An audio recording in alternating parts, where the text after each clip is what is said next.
You may remember this lady that I presented the blog about a week or so ago. She had this pigmented lesion on her back. It had been slowly growing over about a 4-year period. I hadn't done anything to it in that time, but I put it up on the blog for you to look at. This was just a close-up. Some people commented on this little red area here, and most people, when they looked at the dermatoscopy, saw some of these changes with a suggestion perhaps of polygons and some features suggesting grey circles. There was what we might call printing down here, and it was a mixture of dermatoscopic views. The consensus was solar lentigo, but perhaps with some of these grey circles, the issue of lentigo maligna was raised. And the red area on the clinical, I think some people thought might have been an LPLK.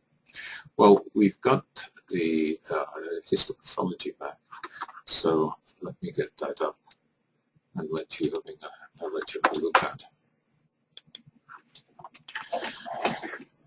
This is a picture of the epidermis here. It's a big shave. The whole thing was shaved off as one. So we'll work our way along this. The pathology showed 3 distinct diagnoses. First of all, there was a pigmented solar keratosis. And if you're looking at this area along here, you can see that there's some atypia of the nuclei in the lower 2/3 of the epidermis in this part, a little bit of increased pigmentation here as well. Usually in a pigmented solar keratosis you're going to get some overlying parakeratosis as well, but there's not a great deal of evidence of that looking along this, this specimen. There's a bit of solar elastosis underneath, but remember this was on the back rather than on the face. So if we work our way further along this, so as I say, diagnosed I think as pigmented solar keratosis. Along here, there was an area that was diagnosed as early seborrheic keratosis. Let's just work our way along a little bit further.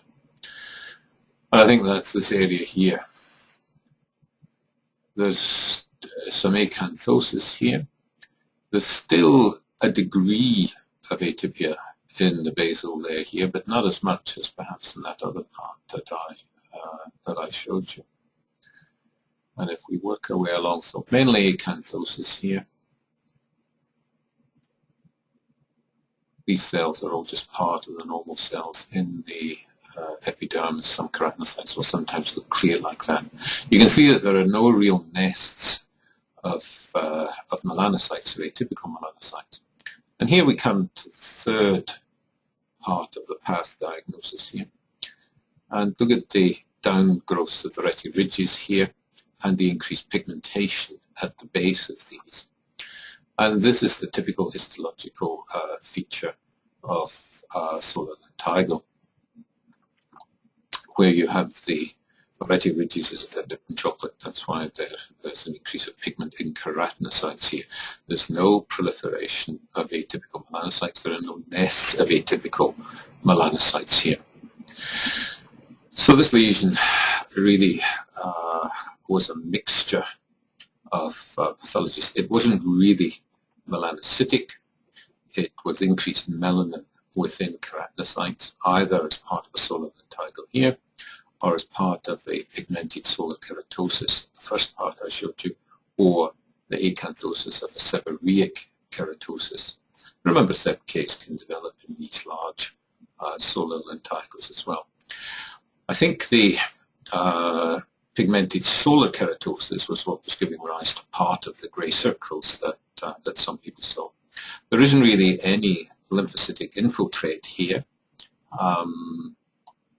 You know, we're looking down here to see if there's any or much in the way of pigment in melanophages that you might have seen if it was a good going lichenoid reaction.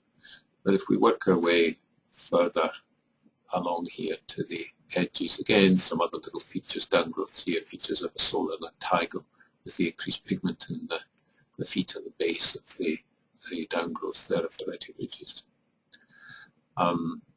This is the more basket weave keratin that you'd normally see. As I say, it was a little bit thicker along in there, say the normal basket weave keratin that you'd normally see, as against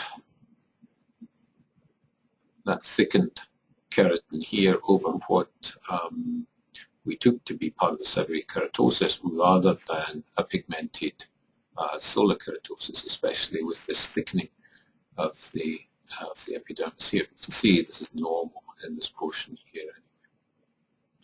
And then a pigmented solar keratosis a little bit further along here.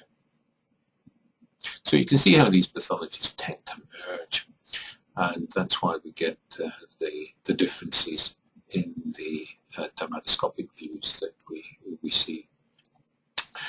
I hope this might interest you in attending the DermPath meeting that we're organising through the college in November, Saturday the 16th and 17th of November. There'll be a lot more cases like this where we will have both the histology to compare with the clinical and the dermatoscopic views. And I'd really recommend that meeting to you. And as I've said before, if you happen to have a gem case, a case that you have where you've got some histopath, then if you can let me know and bring it along, it'll be very useful to have the panel. We'll include a visiting very famous dermatologist from the United States, Dr. Clay Cottrell, discuss the case with you, and we'll all certainly benefit from it. So, no lentigo maligna in this one. Basically a mixture of pigmented solar keratosis, seborrheic keratosis, and a solar lentigo. Thank you very much.